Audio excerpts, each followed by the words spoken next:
Hello and welcome to my channel. My name is Aya and today I'm sharing with you a Tunisian recipe. It's a spinach meatball sauce. So let's start. I place my saucepan over medium heat and drizzle a little bit of olive oil. To that I'm going to add the onion and the harissa.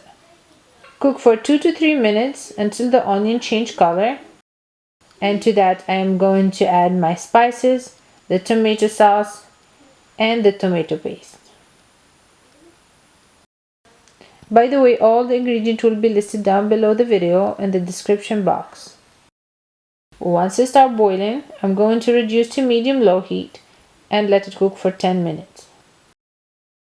Now I'm adding some hot water. Give the sauce a good stir and let it cook for at least 30 minutes. At this point, I'm going to prepare the meatballs. So I have here some ground beef, onion, and I add to that all the spices and some dry mint. I give it a good mix with clean hand. Make sure that the beef get all the spices. And I'm adding here the spinach and the breadcrumbs. Mix it very well. And at this point I'm adding some garlic.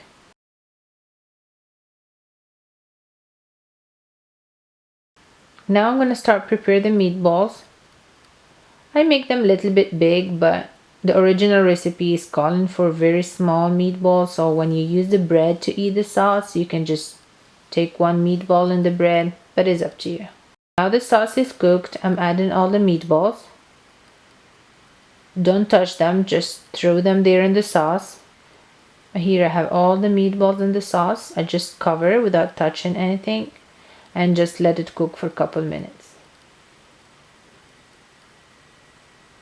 The meatball is half cooked at this point, so I'm adding some chickpeas. The original recipe is not calling for chickpeas, but because I like it, so I was like, why not? Of course, I use dry chickpeas that I soak overnight and I cook before I add it to the sauce. But this is optional. You can also use a can or just don't use any chickpeas. I cover it and let it cook for a couple more minutes until the meatballs are fully cooked. At this point I had to take the meatballs out of the saucepan because my saucepan was a little bit small to add the pepper, but you don't really have to do it if you have enough room to add the pepper. But make sure you do add the pepper because the pepper is adding all the flavors to this sauce, and the smell of the sauce will change when you add this pepper. This is magic. You can use any kind of pepper and let it cook for a couple minutes.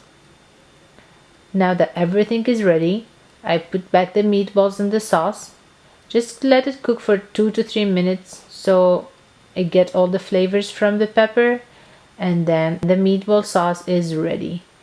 This sauce is so good. If you never try this, you have to give it a try. It's very good. I hope you enjoyed the video and I hope you like it, so don't forget to give it a thumbs up and see you in the next video.